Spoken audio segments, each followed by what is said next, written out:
Oh, ladies and gentlemen, welcome once again to the Packernet Podcast. I am your host and resident fanalist, as always, Ryan Schlipp. Check us out online, packernet.com. Find me on Twitter, pack_daddy. Well, boy, oh boy, it has been a little bit of a while since I've done a podcast. Feels like it's been about a week or 10. And it couldn't have been worse timing. I think the Packers probably played their best game of the year. If not their best game, at least the one that brings us closer to saying, you know what? I think they can beat the Lions. I'm not saying they're going to. Out of 10, I don't know how many times. Maybe it's 5. Maybe it's 4. Maybe it's 6. I don't know. It's somewhere in that 4 to 6 range. I'm not exactly sure. But I know they're talented enough. I know it's not 2. And I don't know what's going to happen Thursday. And that's the whole thing, too, where everybody pretends that whatever happens on Thursday is the definitive answer of who's better. Like I said, it's the whole, think of the Little Giants thing, right?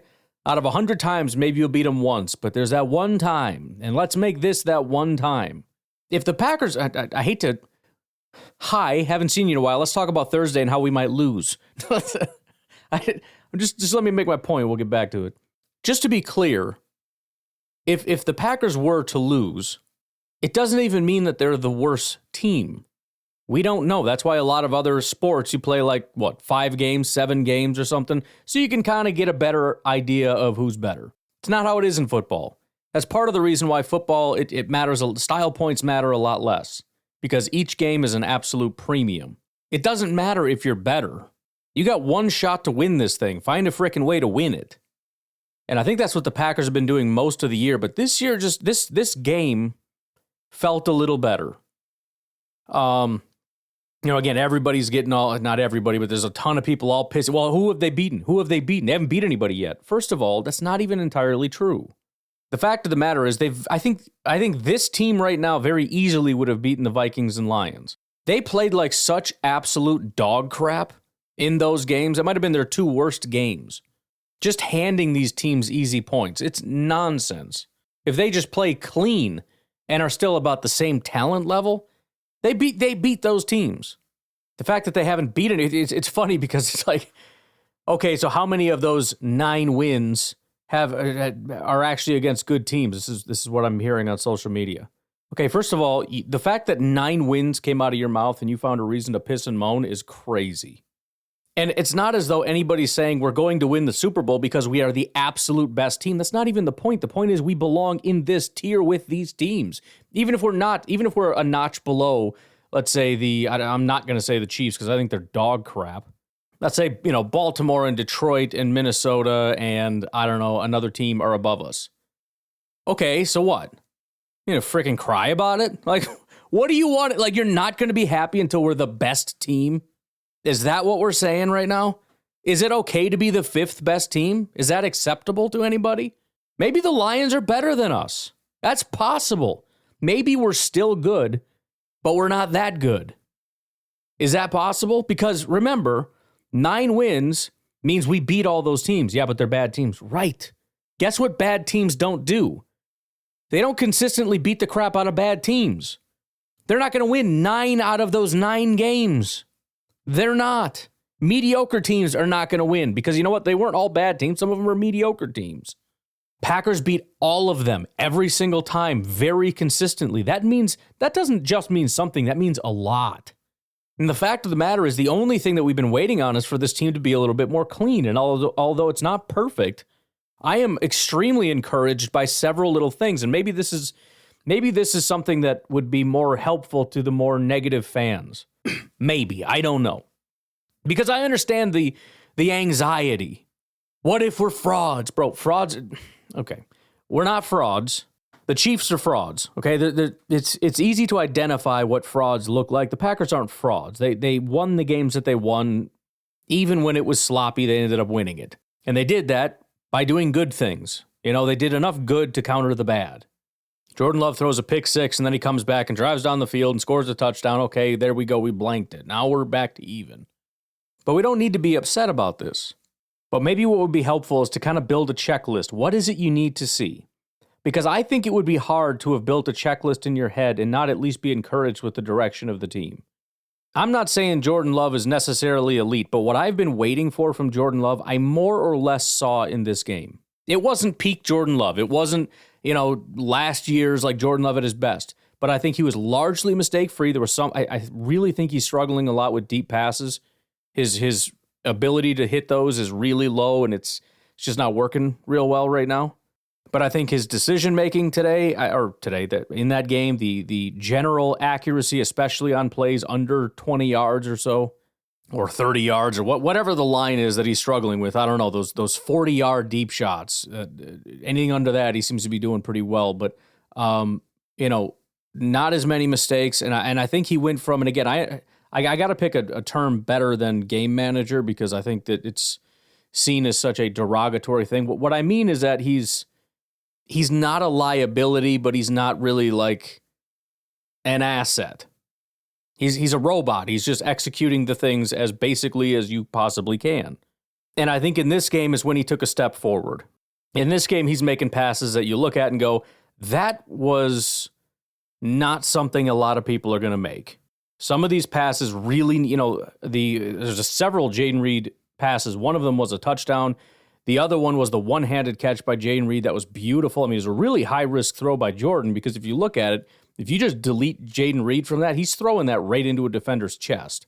But on the run throwing and just, executing at a high level, throwing very difficult high-level passes and doing it well. I mean, that was the Jordan that I was hoping to see. And PFF kind of reflected that. We'll get into that. We don't have a ton of time. We have a ton to get through because we have football tomorrow and we got to talk about PFF because PFF day we passed. And then my overall thoughts, which I'm doing right now, it's kind of like a 3-1 today. But look, I think, I tell you what, let's do this simultaneously. So I don't do thoughts and PFF. Let's just go through it together. Let's start with Jordan Love here. But again, to finish that thought, Packer fans, give yourself a little mental checklist. What is it you need to see to actually believe? Because I think it's very easy to come up with excuses. It's always very easy to be negative. It's always because they're never going to play a perfect team. They're never going to have a perfect roster. They're going to have players that are bad. They're going to have players that make mistakes. They're going to mostly play bad teams, so you're not going to be very encouraged by those wins. You got to find a way to get over that. Because that's just going to be the reality for all of eternity. You're not mostly going to play elite teams. That's never going to happen because elite teams, by definition, are a very small group. If it was even 50%, they're not an elite team. You're going from dead average up to top tier. So most of your schedule is going to be against to terrible.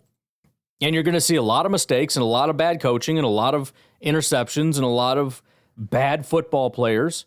And if we're just going to get into a death spiral every time of, well, we haven't played enough good teams and, Jordan isn't good enough and the receivers keep dropping stuff and the penalties and I get it. I understand. But on some level, we got to accept some amount of imperfection. And my prescription for this has always been watch other teams critically. Right, because I think the problem is when I watch the Lions, for example, when they're not playing a team that I'm, rooting against, let's say it's Lions against the frickin' Browns or something, it's a team I could not care any less about. Obviously, I want the Browns to win. The only thing I do is get frustrated every single time something good happens for the Lions. And when something bad happens, I don't sit there and go, this team sucks. I mean, sometimes I do. I'm just relieved, like, oh, geez, please don't mess this up, you frickin' idiots. Watch the Lions as though it's the Packers. Because you're going to see Jared Goff throw passes and go, God, you piece of crap, dude, you suck.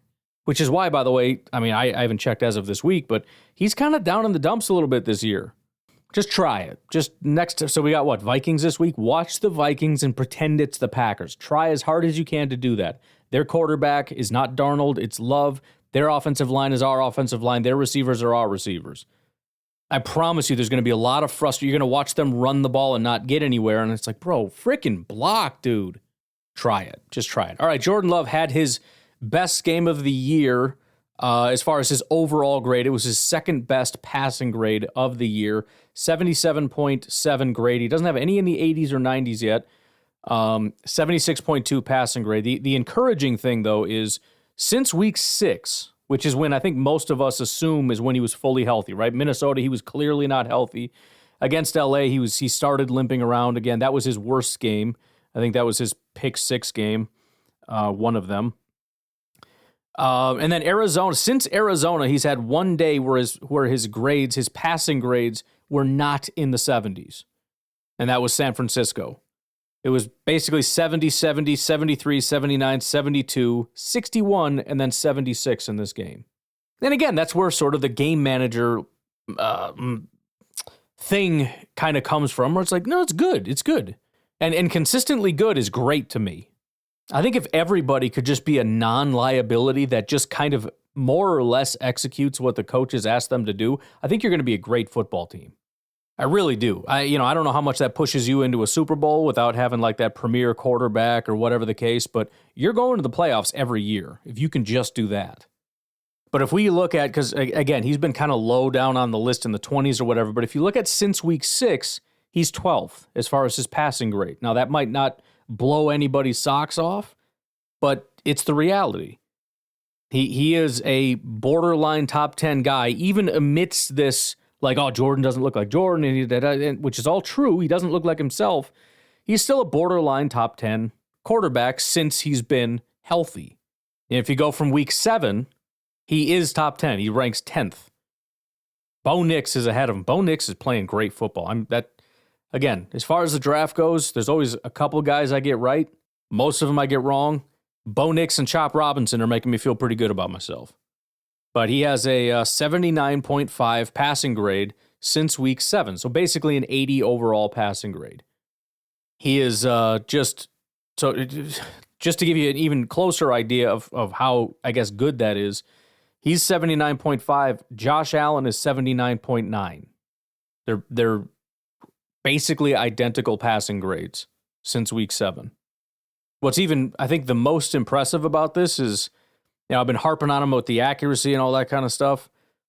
His adjusted completion percentage, I couldn't find him because I was looking below 10th. He's 7th. 79.6% adjusted completion percentage since week 7. That's pretty good. Now, again, I'm guessing adjusted completion percentage is a less strict version of, what PFR has as far as like being accurate. Again, it's more of a not bad metric, but I guess I'll take it. He is 10th in yards with 1,387, and the top 2 guys have 7 weeks as opposed to Jordan with 6. Joe Burrow has more yards in 5 games, which is crazy. He is 5th, tied for 5th with Jared Goff in yards per attempt at 8.6. He's tied for 10th in touchdowns with 8 touchdowns. He was one of the top touchdown guys. Obviously, that plummeted when he went, 3 games without a touchdown. Interceptions obviously are not great. He's tied for 28th in interceptions, but he's tied with Pat Mahomes, Jared Goff, CJ Stroud, Josh Allen, like all the top quarterbacks also have 5. And then, Gardner Minshew, Drake May, and some other guys. But yeah, all the cool guys have thrown 5 picks by now, just so you know. I don't know if you knew that. Cool kids throw 5. Big time throws, he ranks 17th. Turnover-worthy plays 29th, so the high-risk throws still a problem. But anyways, point is, there is growth there. Again, since week 6, he's been quote-unquote good aside from one game. He had his first kind of big game against Detroit, 79 grade, and then his sort of second big game this week. So I've talked about this before with like a flickering light. There are these flickering lights with some of these guys where you can just kind of see early on the light was off more than it was on. Now it's on more than it's off, and it's getting brighter. That's what Jordan Love, that's where he's at right now. Now, I can't promise you that it continues, but when we're talking about a team that we want to see getting hotter at the right time, Jordan is in that category with several other people. By the way, 30-17, ladies and gentlemen. Give yourselves a round of applause. And that's the other reason why there's no reason to be negative. By the way, to pretend that the Detroit Lions or the Miami Dolphins are not a good team because they have a losing record by 1 game, not including the Packer game. What were they, like 5-4 or something stupid, 6-5? Right, because they didn't have their starting quarterback for a long time. And the last 3 weeks, they've been blowing the barn doors off everybody, scoring 30 points at least for the last 3 weeks. We hold them to 17 and then score 30 on them. I don't think Miami's a bad team. I don't think that I don't know that they're a great team, but I'm not going to pretend they're as bad as their record because that would be stupid. They've been going up against kind of bad teams and beating the living crap out of them.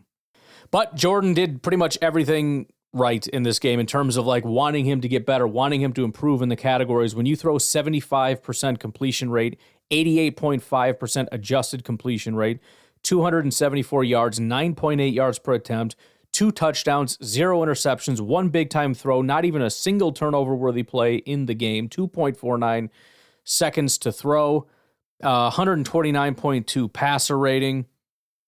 I don't know what more you could really ask for statistically or, as far as on tape. He missed some throws. Most of them were deep throws. Whatever. It happens, I guess. Baby steps, man. I can't ask him to do 5 things. He does 4, and I look at number 5 and go, this is why you're a piece of crap. Let's be happy about the 4 boxes that we just got to check. You know what I'm talking about? Let's just continue on here with the PFF grades and whatnot, and I'll try to just give my thoughts as we go, because, again, I got to double up. We'll go to receiving. Again, some really, really, really encouraging things here. 91 receiving grade for Mr. Tucker Kraft. He was 6 of 6 for 78 yards, just running through a mother's face. If you know, you know. Marshawn Lynch, you know what I'm talking about? 3.55 yards per route run. Just an absolute dominant performance. Josh Jacobs, also with an elite receiving grade. Remember, this is the guy that the Raiders didn't throw to. And the Packers picked him up, and what did they say? I think he is really underrated as a receiver. I think he was massively underutilized as a receiver. 4 targets, 4 receptions, 74 yards. By the way, how freaking intuitive is that? In other words, how obvious is it that Josh Jacobs in space would be a monster? He makes people miss, right? That's his whole thing. So let's put him in space with some linebackers and see what happens. What do you know? He makes people miss and runs for 500 yards. 4 receptions on 4 targets for 74 yards is ridiculous. 91 PFF grade, 86.4 overall. He had 17.8 yards after the catch per reception. 4.63 yards per route run is ridiculous. 49 yards is his longest. After that, you got a bunch of average. Christian Watson, I mean, he had a really good day, but an average grade overall on his 28 snaps. 3 targets, 2 receptions, 67 yards. That connection was looking pretty hot, looking pretty spicy. I think the problem with Christian is you just can't give him the easy ones. If he's wide open, don't throw it. If he's got a step and he's wide open, just rein it in. Screw that touchdown. It ain't going to happen anyways. Throw the check down. But if he's covered, give it to him. He'll get it. He'll get that one. 67 grade. Jaden Reed, 65. 6 targets, 3 receptions, 24 yards, but 2 freaking touchdowns. And then Chris Brooks was a 60. Dontavian Wicks with a 59.6. Wicks is another one that I was ready to strangle right away. The ball went right off his hands, almost gets picked, and I'm just pissed.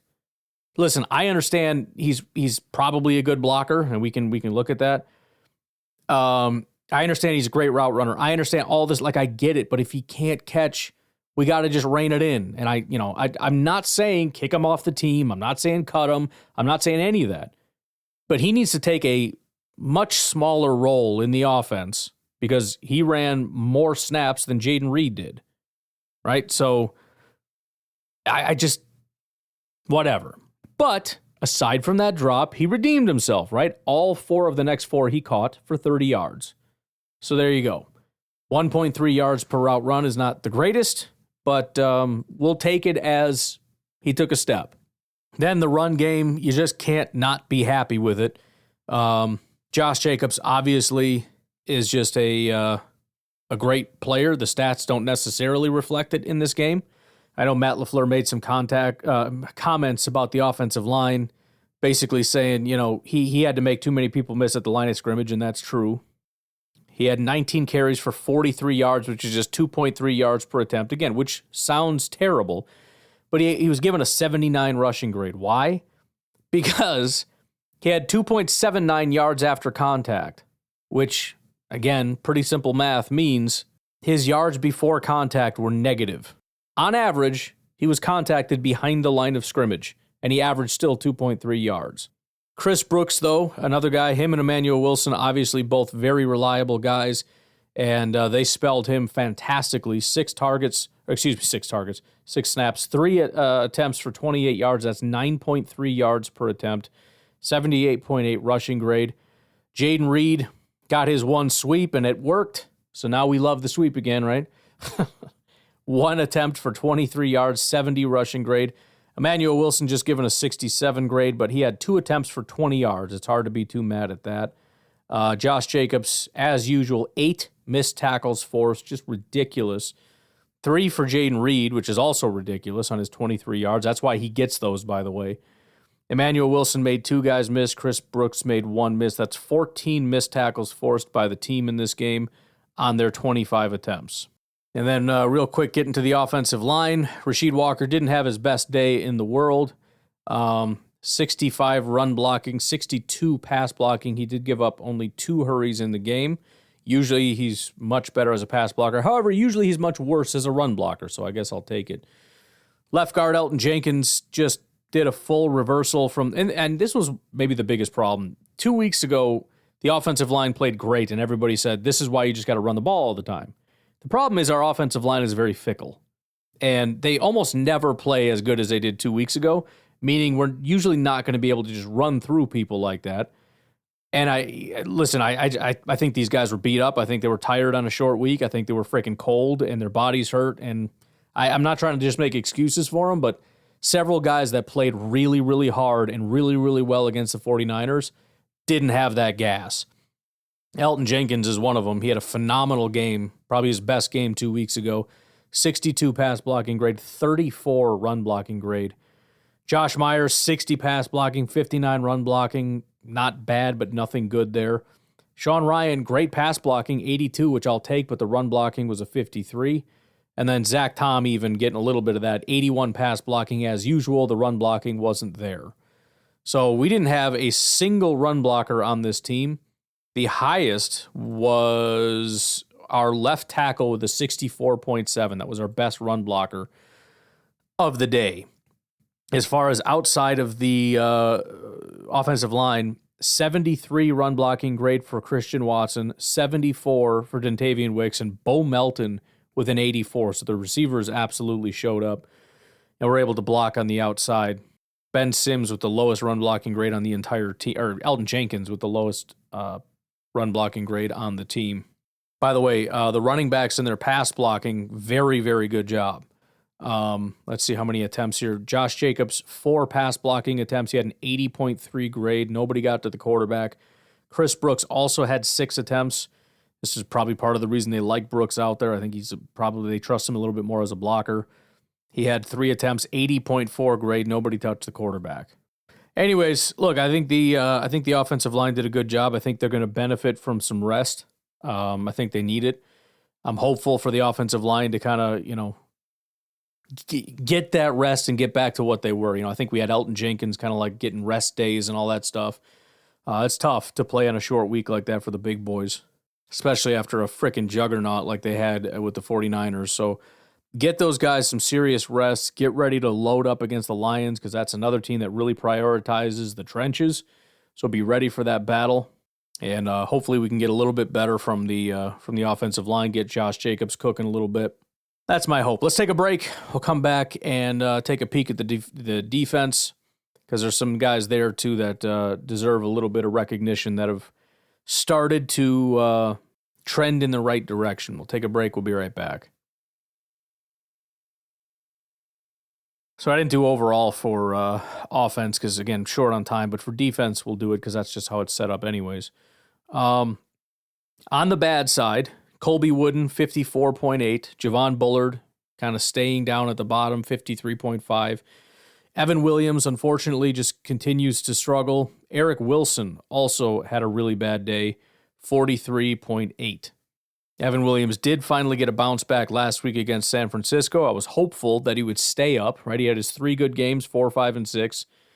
And then he just was kind of down in the gutter for a while. Had a good game. Now he's actually had his worst game of the season against Miami. Eric Wilson did not have his worst game of the season. He just kind of has these spurts. He goes from being great to terrible.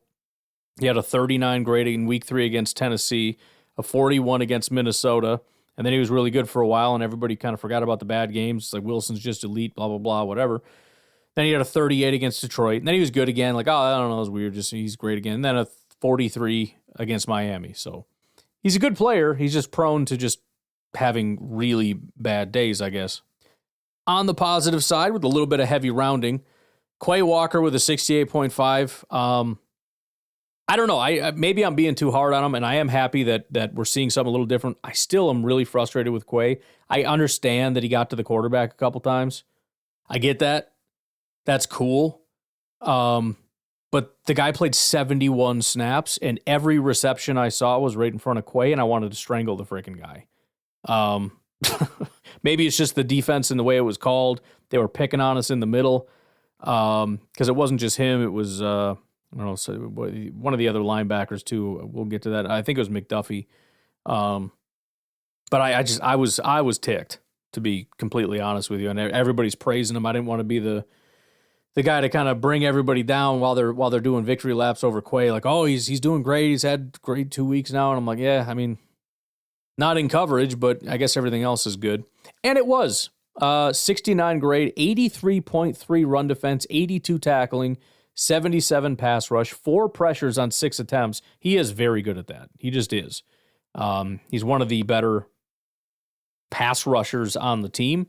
That doesn't mean line him up outside. It's a different thing. Being a linebacker and blitzing as a linebacker is it's a different thing entirely, and it's obviously much higher success rate, but for whatever it's worth, he's still better than your average linebacker blitzing.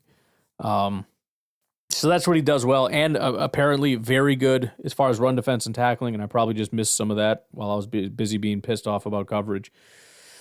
And again, right, we got the checklist. He checked a bunch of check boxes, including just being good for the second week in a row.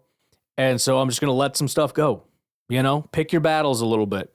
He had his first good game week 7. Then it was bad again. Then he had an okay game against Chicago, elite game against San Francisco, and now another good game. By the way, his last 2 weeks in run defense, I don't know where this is coming from, and if he's just a run defender and a blitzer but can't coverage, I'm 100% on board. That sucks with the coverage, but he's always been bad anyway, so who cares? The last 2 weeks, 91 and 83. His tackling grades, 82 and 82. He's actually been very good as a tackler most of the year, kind of at least. He was bad to start the season. It's that flickering light thing again. It was very off with occasional flickers on. Now it's on and kind of, aside from his 71 grade against week 7 against Houston and his 60 against Chicago, he's been in the 80s since week 6. He has 6 pressures the last 2 weeks. He had 1, 2, 3, 4, 5. He had 7 the entire season prior to these last 2 weeks. So, yeah, he's really improving as a run defender, as a tackler, as a pass rusher. Even the coverage is getting better. I mean, the 2 weeks prior, he was in the 70s, 71 against San Francisco, 74 against Chicago. This was like his first in 3 weeks that he did not have a good coverage grade. So, look, I'm not ready to crown him a great linebacker, but I'm wondering and hoping, and this would be more of for the film guys out there, I'm wondering, hoping, if the defensive people have taken a peek at some things and maybe rearranged some things and maybe asked them to do some different things. I'm hoping that that's kind of the case, the way that they use him, the way that they coach him, maybe. Something has clicked, is my hope.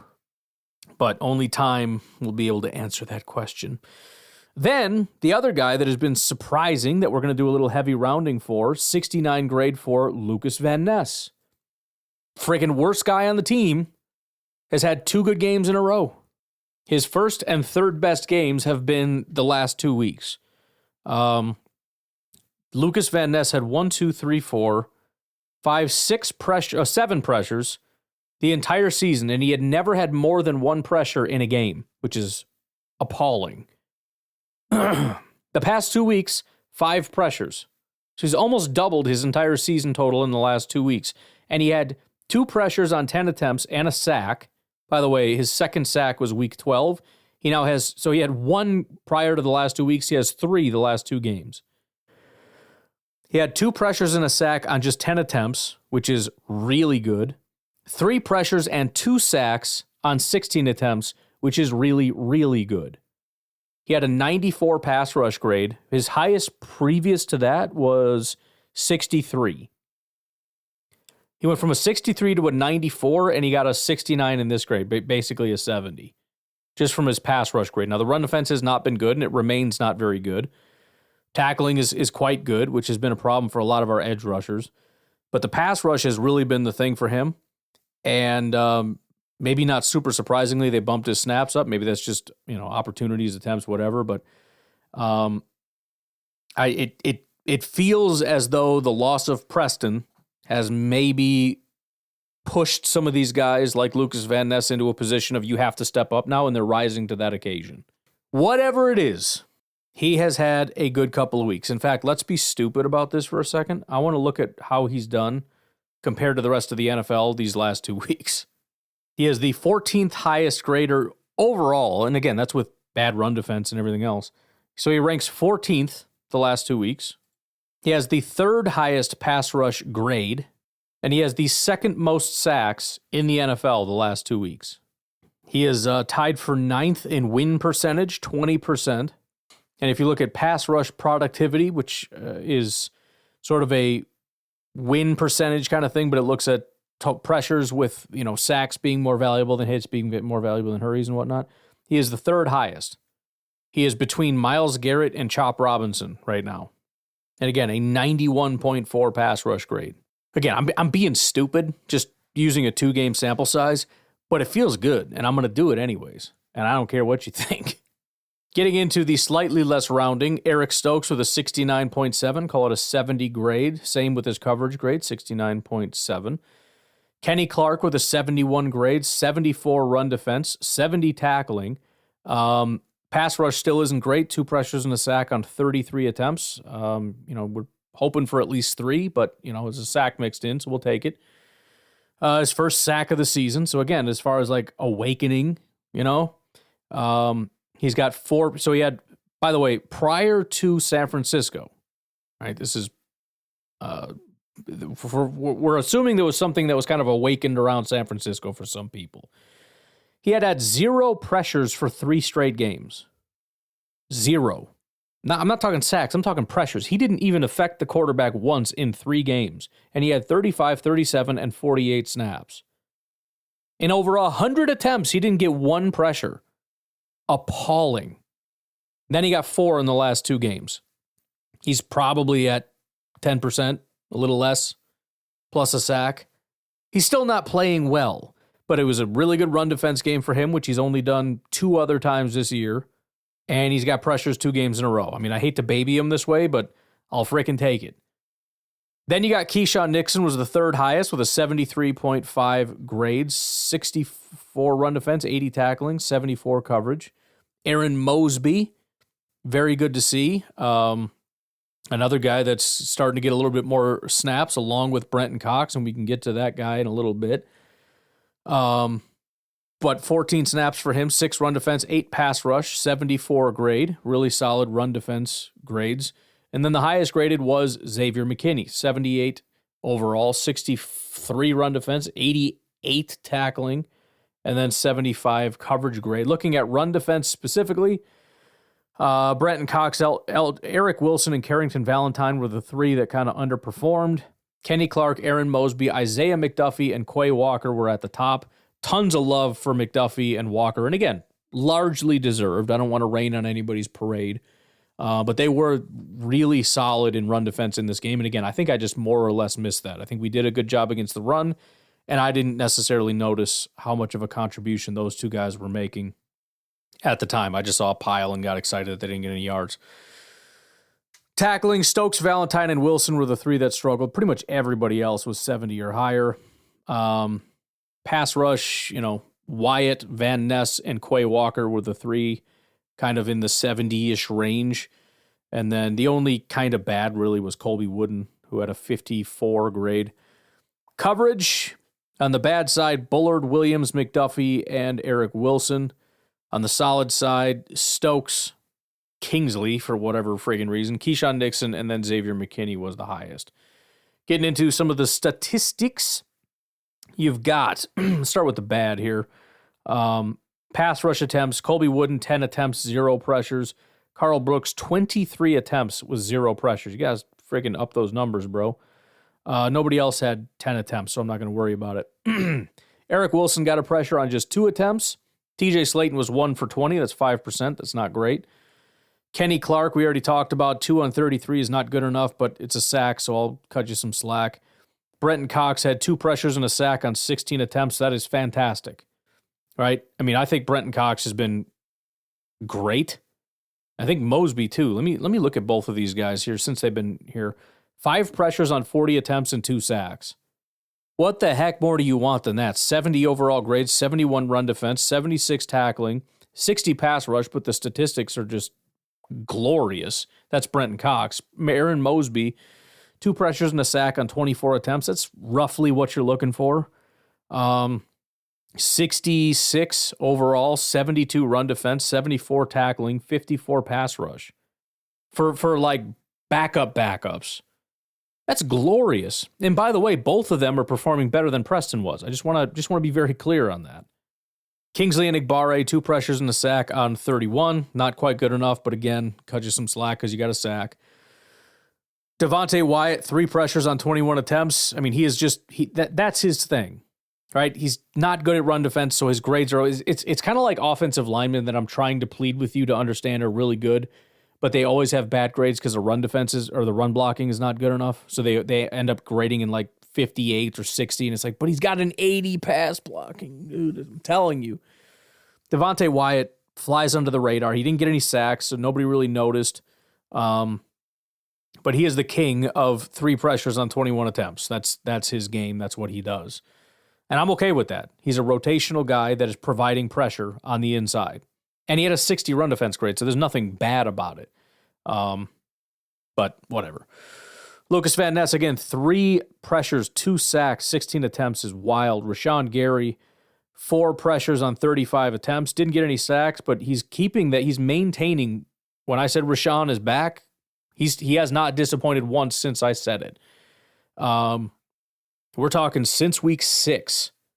He has not fallen below 10% as a pressure rate one time. Since week 6, 3 pressures on 26 attempts, which is just above 10%. Then 6 pressures on 21 attempts and a sack, which is absurd. 3 pressures on 24 attempts, which is great. 2 pressures and a sack on just 14 attempts, which is great. 5 pressures and a sack on 31 attempts, which is really great. 3 pressures and a sack on 17 attempts, which is really great. 4 pressures on 35 attempts, which is good. I mean, he's been fantastic since week 6. Just want to make sure we get it because a lot of us have been upset. A lot of us have been very critical. A lot of us have been talking crap about Rashawn Gary, right? To be very clear about that. So if we're going to be hard on guys for not living up to stuff, I want to make sure we're very clear on the fact that he has been the guy we need him to be for almost the entire year. I mean, it was 1, 2, 3, 4, 5 games where we were kind of, I guess, critical. In one of those, week 1, he actually did a good job. 3 pressures and a sack on 26 attempts. So there was a 4-game stretch where it's like, what's going on with Rashawn? And then it's, oh, okay, he's back. Anyways, we got Quay and Rashawn with 4 pressures. Quay had 4 pressures on just 6 attempts and a sack. Again, phenomenal. Phenomenal.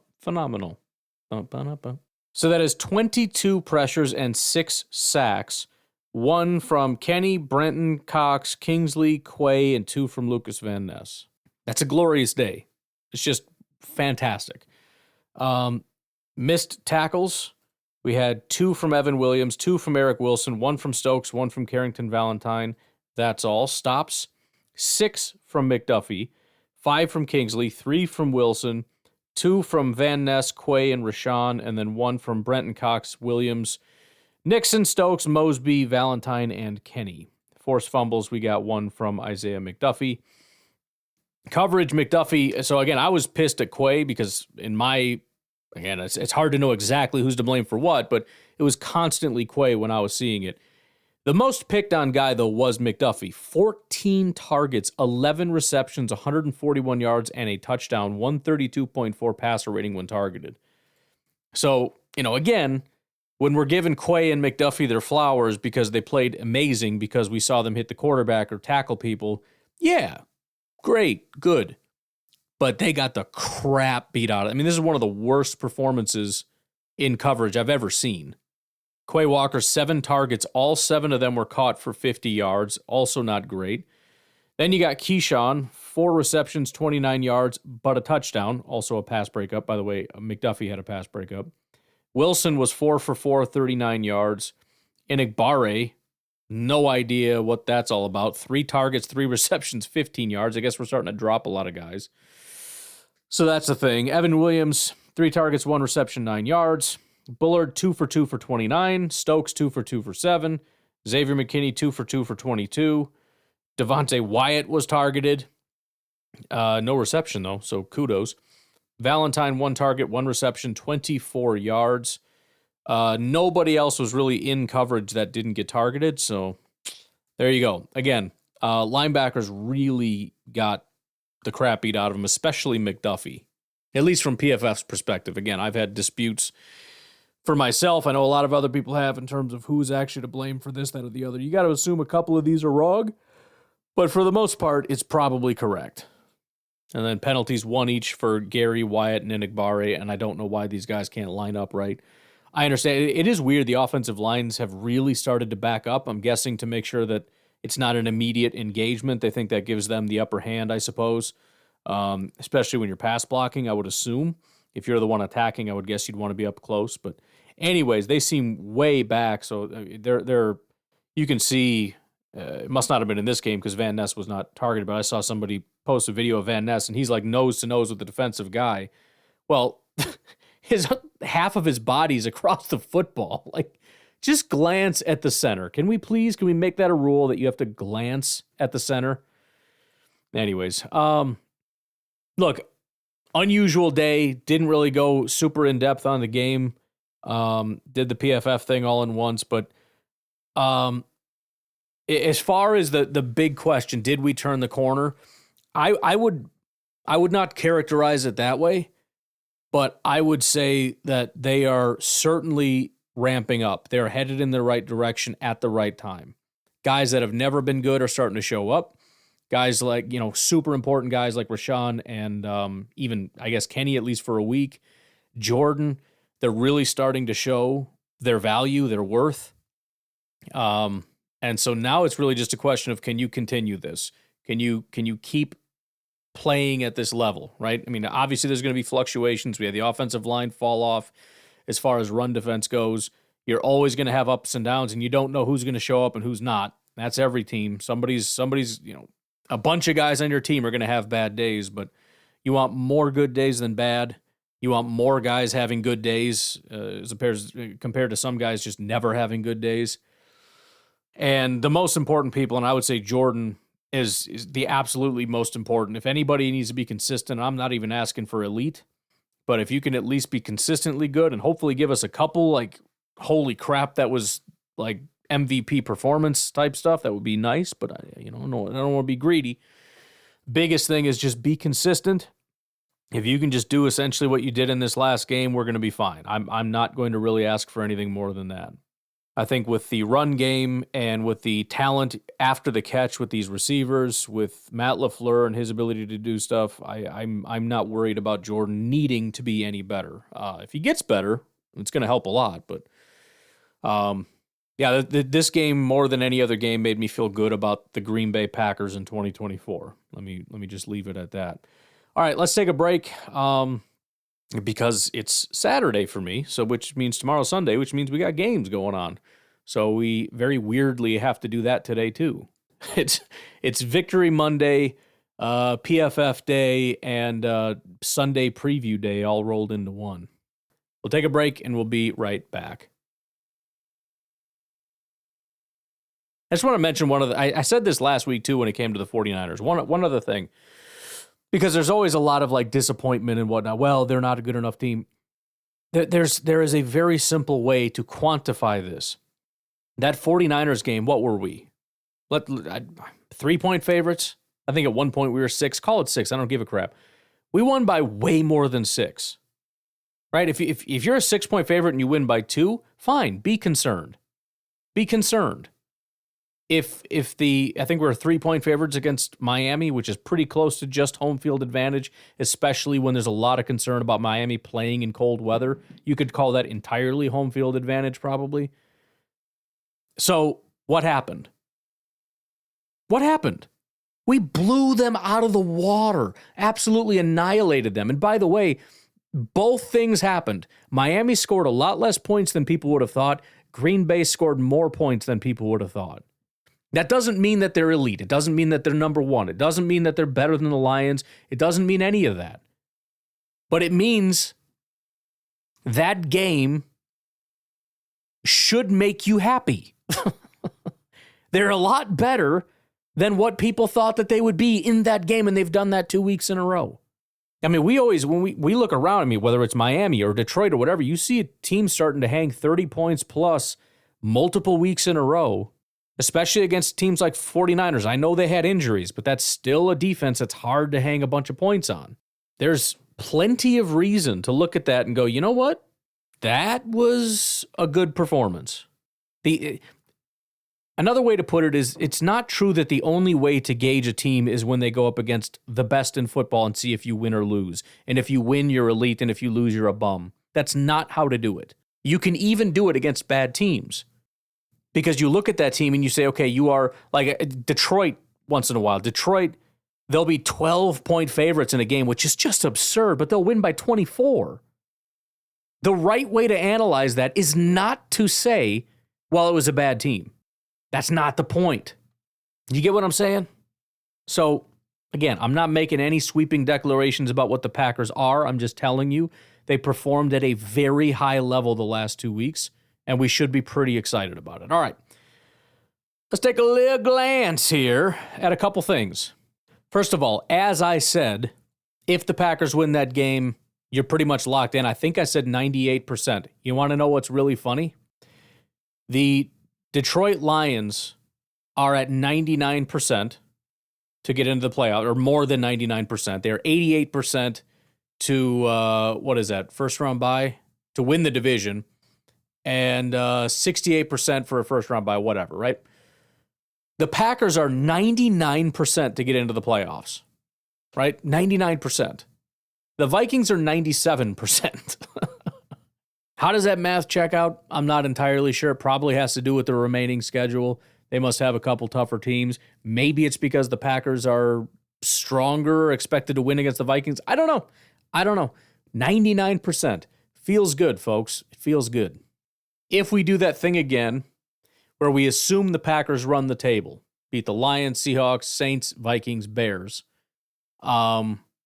they are about 40% to win the division. The only thing that matters anymore at this point is the Lions. Basically, we need them to lose 2 games. We went out, it's not impossible. Reason being, they've got the Bills. So, well, that's not true. They would need to lose, I guess, 3. Seems impossible. But again, we're assuming we beat the Lions. That's number 1. The next week they play the Bills. Entirely possible they lose that game. At that point, they would need to, they'd have to win out the rest of the season. So they got the Bears, the 49ers, and the Vikings. It's less than 50% that they win all 3 games. It's a long road, but let's just be excited that, first of all, this is really what we're looking at right now, is the ability to possibly win the division and get the bye. Because if we're looking at number 1 seed, our odds only drop from 40 to 34, largely because the Lions are really just the biggest thing. But as a reminder, the Eagles are really the other team that is hovering. So just number 1, the Lions game is already done. Unfortunately, they beat the Bears, right? Freaking Bears found a way to lose as usual. That Chiefs-Raiders game, by the way, freaking disgusting. I cannot wait for the Chiefs to play a real team. Who are the Chiefs playing here? They play the Chargers. That should be a loss for the Chiefs. Who do they play after that? Play the Browns? Or maybe. Texans, hopefully, but the Texans love falling apart. That feels like a team the Chiefs would be able to figure out how to beat. Steelers, I think there's a chance the Steelers win that game. Broncos maybe could beat them. I don't know. I need them to start getting the crap beat out of them. I'm so sick of that freaking team. Look, if you're good, you're good. But, I mean, the fact that you're having a down year and your record is what it is, come on, man. Anyways, sorry. So the Lions we can't root for this week. The Packer game is already locked up. We won that. There's no Bears game because they played the Lions. So there's really only a handful of things that mean anything. Obviously, for our chances to at least get to number 2 to be better than the Vikings, again, they're more or less entirely irrelevant to any of the major milestones that we need. Number 1 being getting a first-round bye. They don't mean anything because in order to do that, we'd have to win out, which means we beat the Vikings. I went through that whole thing. So that doesn't matter. So winning the division is between us winning out and the Lions losing a bunch of games. Making the playoffs, they're irrelevant because there's nothing they can do to kick us out. We have total control of the playoffs. In fact, funny enough, we have about a 25% chance of getting in the playoffs if we don't win another game the rest of the season. Those aren't bad odds. I mean, in fact, let's do that as far as what we need to watch for this week. So, to up our odds to be able to lose out the rest of the season and still get in, we need the Chargers to beat the Falcons. Okay? If that happens, our odds go up to 30%. So we're rooting for the Chargers this week. Steelers, Bengals do not matter. Vikings, Cardinals, again, hilariously, we're rooting for the Vikings. I really hate to tell you that. You don't have to root for the Vikings if you don't want to. Not only are they irrelevant, we need them to win games. So, and I shouldn't even say need. Again, this is up to you. If you want to just secure our playoffs no matter what, you root for the Vikings. If you're worried about that or whatever the case may be. If you just want to be better than the Vikings, which I'm guessing most people do, then root for the Cardinals, absolutely. But let's go through it anyways. So the Vikings win, we go up to 30% chance no matter what. We want the Jets to beat the Seahawks. Again, if you'd rather the Jets just lose because you feel confident we're going to get in, that's fine. But this is just the way it goes. So you want the Jets to beat the Seahawks. Then a really big game is Titans-Commanders. Commanders obviously are a team that was a powerhouse, and we were just keeping pace with them, and they're starting to fall off. If they lose again, this time to the Titans, our odds go up to, it said 42%. It's not wanting to jump up there for me. Whatever. Patriots, Colts, I couldn't care any less about a game. Texans, Jaguars, again, could not care any less. Then you've got Rams, Saints, and we are rooting, in this case, presumably, at least according to this, for the Rams. So you root for the Rams over the Saints. Then we're rooting for a big one, Panthers to beat the Buccaneers. Unlikely, but do it anyways. Ravens, Eagles, in terms of making the playoffs, is irrelevant. But remember, we're rooting for the Ravens because that helps our odds of getting the number 1 seed. So we want the Ravens to win. After that, it's Bills. We want the Bills to beat the 49ers. Broncos and Browns don't matter.